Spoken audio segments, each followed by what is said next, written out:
There are a few phrases and terms that I want to introduce into your vernacular. I want to see these words used in American lexicon as people talk about the events that are going on in the world around us. And the phrase, the term that I want to use today and introduce to you is an ideological casualty. It could also be referred to, maybe a better choice would be intellectual casualty.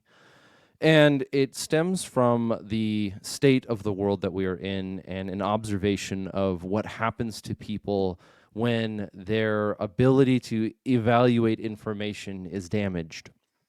Now, the term casualty, or no, where's this coming out of and why are you listening to the Redacted Culture Cast? The objective of this show is to equip you with the intellectual tools necessary to survive the world that we live in. Not only survive, but to achieve, to a challenge, to accomplish. In fact, we are living in a day and age where there is a war that one might say that there is a war being waged against you. However, that even the way that that language is used can lead you to becoming what we are about to talk about today. So the Redacted Culture Cast, my background in special operations, private contracting, philosophy and theology, and education in that sense, is a presentation to you of the fusion of the life of the mind and the will of the soldier. Many of us have heard of, not Thucydides, is it Thucydides' trap or whatever, the very famous line of a culture or a people that separate their fighters from their thinkers will have their wars fought by fools and their thinking done by cowards. Yes, I understand that the criticism is made, but how many people say that and then refuse or neglect one of those two sides? It's not good enough to point out that a person needs to have both access to the life of the mind and discipline of the body. What happens when that person is neither disciplined nor pursues intelligence? And so instead of virtue signaling our tactical stupidity here, we're going to talk about how we may actually look at the world and build an intellectual capability involving the concepts of violence and justice and so forth. So, intellectual casualty, what does this mean to you? Why would we introduce this word? Well, a casualty is not a really complicated concept. A casualty is anybody who has been wounded or injured or taken out of capability of fighting, death, in a wartime environment or a battlefield, or it is a statistic. It is when a person is no longer rendered incapable of being a combatant by injury. And so an intellectual casualty in this sense is somebody who has received a form of a wound that now renders them incapable of participating in the intellectual side of our current conflict. And why do I talk about them? Why do I use the word casualty specifically?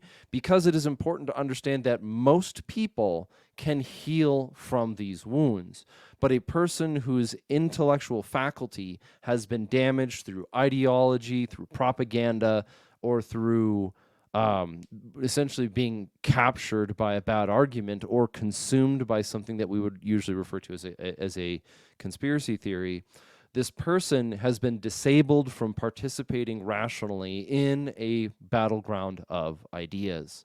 Now, on the surface level, in our physical meat space, as you call it, we oftentimes engage in forms of conflict, although most of us here in the West are outside of that world. We are not engaging in violence. We are not under that threat very often.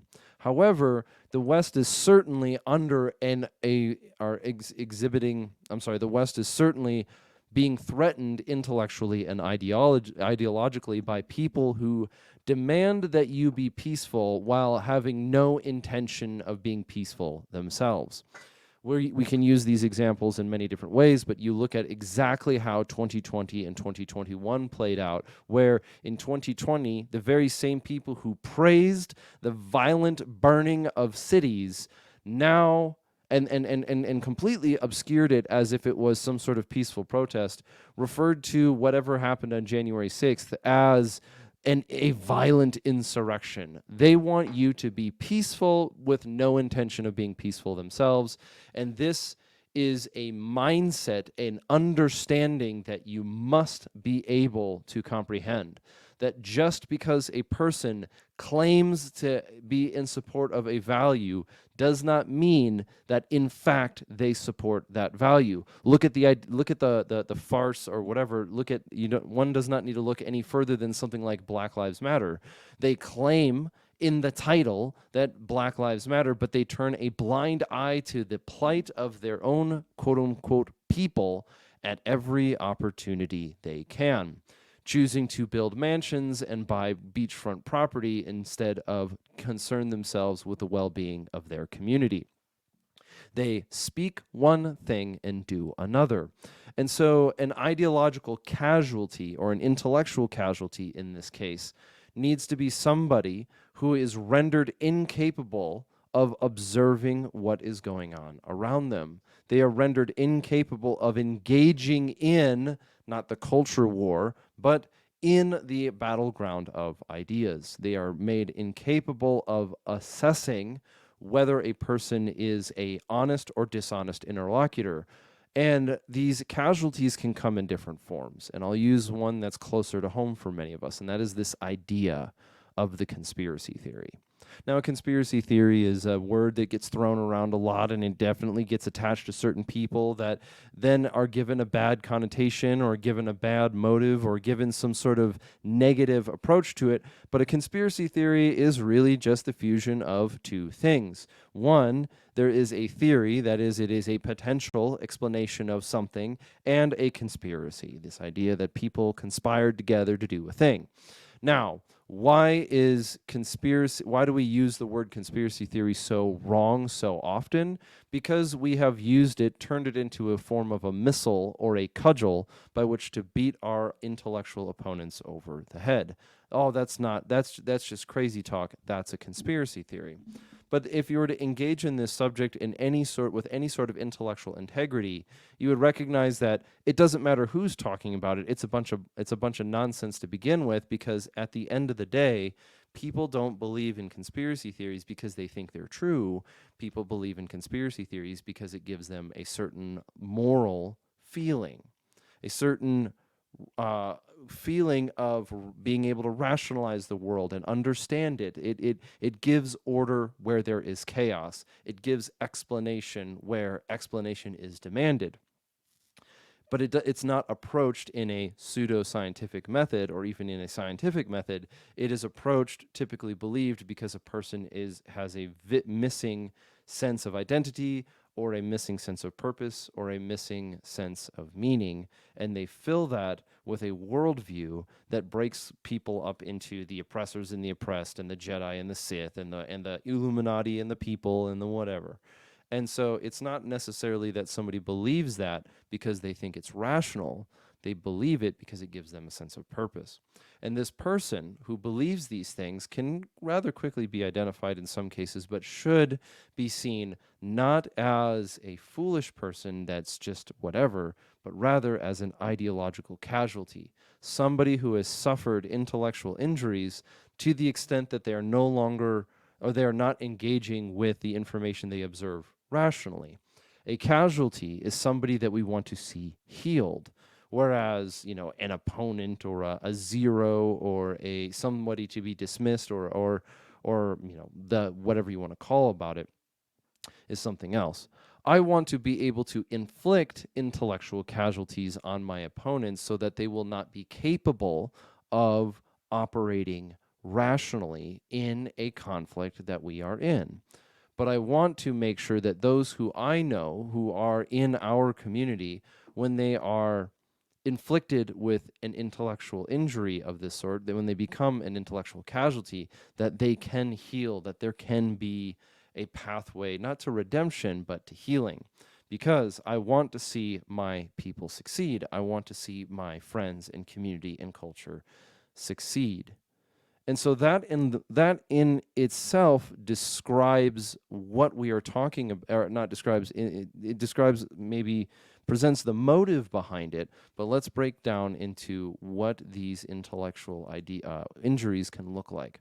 One of them is a form of obsession, is a person becomes obsessed with a very specific odd explanation for the way things are, which are immediately followed up with no action. So if I discover, like, let's example, that I am my student, if I'm a parent and my student is attending a school and I discover that one of the people on that school board is a pedophile that is looking to prey on children, a person becomes an intellectual casualty when they come to believe that to be true, but continue to leave their child as a student in that school, because to them it is more important to be correct about their diagnosis of a person than it is to protect their child.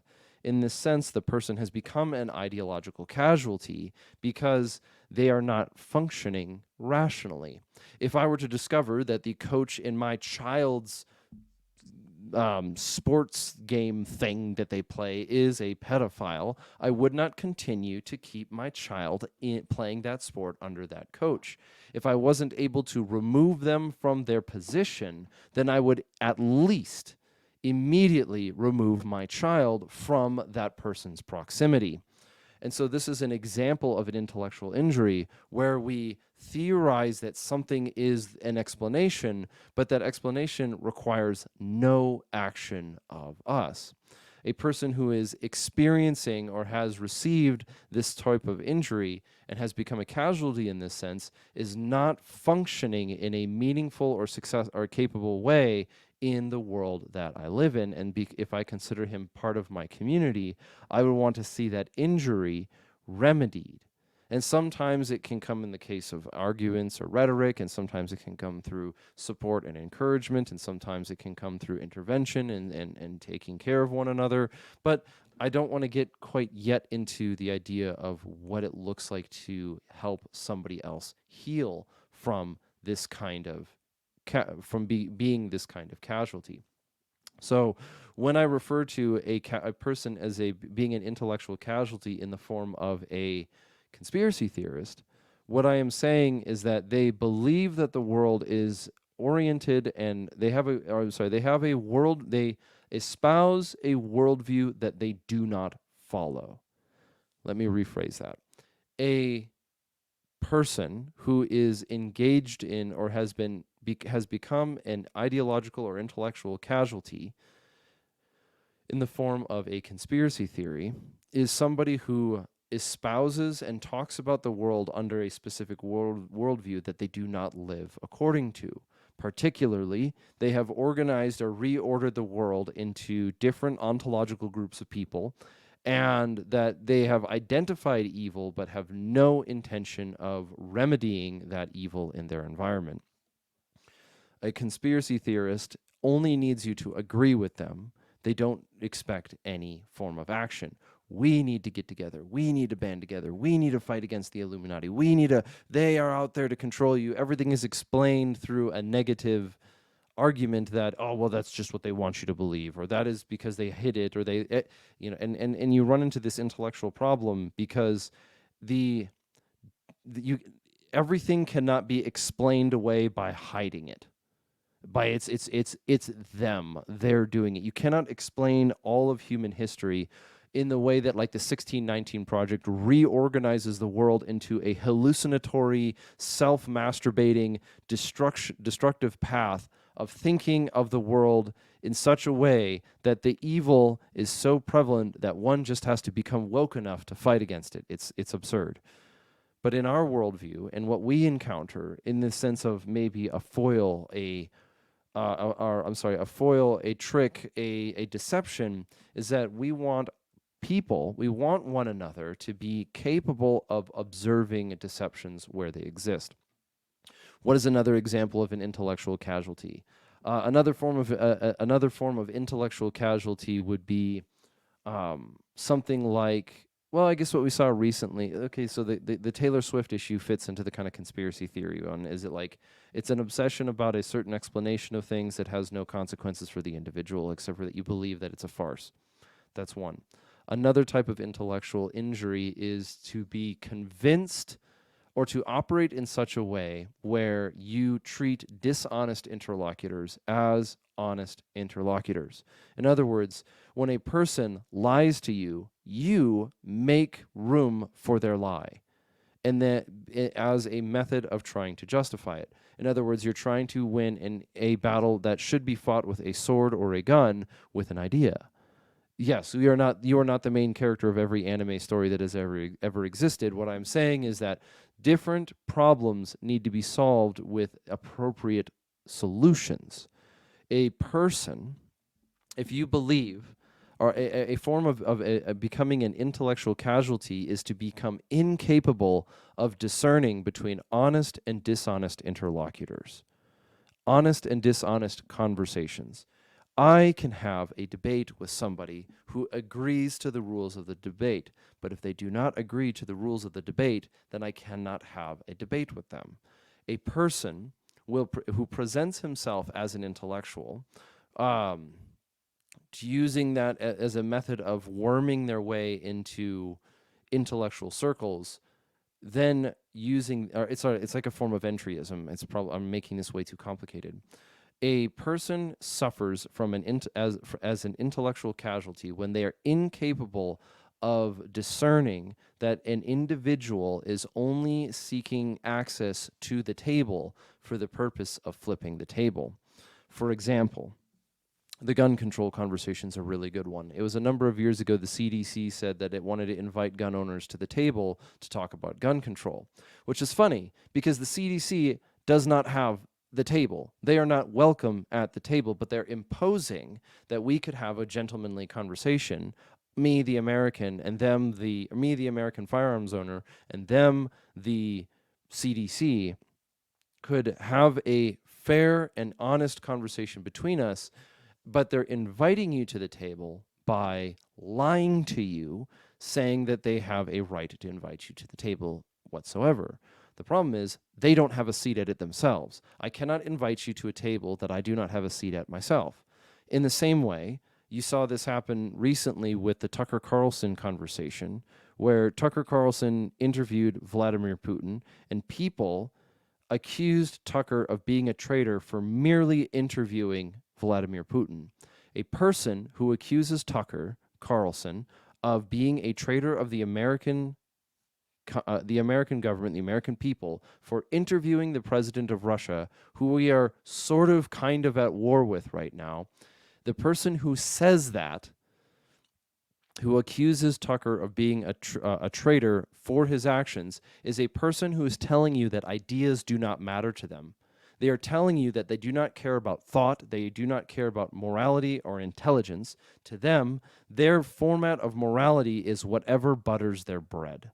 They do not believe in ideas. So if you try to engage with them with ideas, then what you are doing is you are engaging with somebody about a subject that they don't believe in. This is why there are times when we need to have a debate about, say, the right to bear arms, and there are times when we do not. You do not debate somebody when they are threatening your life with violence. So if somebody goes on Twitter and they threaten to do violence upon you, the appropriate response would be to acknowledge that that is an attempt, or that is a threat of violence, and then categorize it and report it to the appropriate authorities. This person committed an attempt, or this person claimed to attempt violence. And if they are ever in your, they claimed to want to attack you. So that is what, these are two examples of intellectual casualties. People who do not have the ability to evaluate information because of a wound. Now we want to see these people healed. A person who is ideologically captured by a conspiracy theory can recover from it. And the way that a person recovers from that is exercising focus on subjects that they can have influence in. A person becomes an intellectual casualty when they are demoralized by living in a system that does not have checks and balances or does not have cause and effect. Many Americans have been demoralized into thinking that they have no influence or power over what happens in their immediate environment. A person it becomes an intellectual casualty by being demoralized by not the system, but like maybe academia or the corrupt teacher or a corrupt judge or jury. And so these things are things, this demoralization is something that needs to be fought against. It needs to be healed from. Because then when those people, when those friends of ours, our brothers and sisters in this sense, are healed, they can, and they're no longer intellectual casualties, they make our position stronger. And so I've been talking about this for a little while, and I believe that I'm coming to the end of the subject, but I wanted to present this idea to you, to add it to your lexicon. When you're looking at somebody that you know who is engaged in a trap, a mental trap, they are caught, they are mentally injured in this sense, they're intellectually injured, look at them as a casualty who is in need of recovery, not as somebody who is just to be cast aside. I know this sounds like an odd thing to say, but it's the way that we look at the world and we understand one another, where we can help one another out and do the right thing. Because ultimately, one of the things that we do want to do is we want to see our friends prosper, and that we want to be able to be thankful for their success. And so when we see somebody who's injured, this goes back to what I said on Instagram not too long ago. You can't hold people accountable if you don't have a relationship with them. And so if you want to build a relationship worthy of this with people, I encourage you to look at people who are suffering in this sense, not as, fools to be discarded in the sense, and I am guilty of doing this for sure, but as an intellectual casualty, because we can heal from these injuries. And so if this has been helpful to you, and if I can explain this more and you'll see it happen more, well, you can support us at redactedllc.com. That's where you're going to find some of our shirts and hoodies and stickers and stuff like that, as well as you can head over to redactedculture.locals.com, and that is where we can have more conversations. We have a public land cleanup coming up here pretty soon, and it looks like we're going to keep hosting those, spending a cycle further from where we live, or at least I think that would be a really good idea. And so if you want to help us out, if you want to jump in, if you want to volunteer, if your ethos for 2024 like me is here I am, send me, go build a community, go build those relationships, go make your friends' lives better. And if they are wounded as a intellectual casualty, look for ways to help them heal. That being the case, this has been the Redacted Culture Cast, and I will talk to you soon. Now go forth and conquer.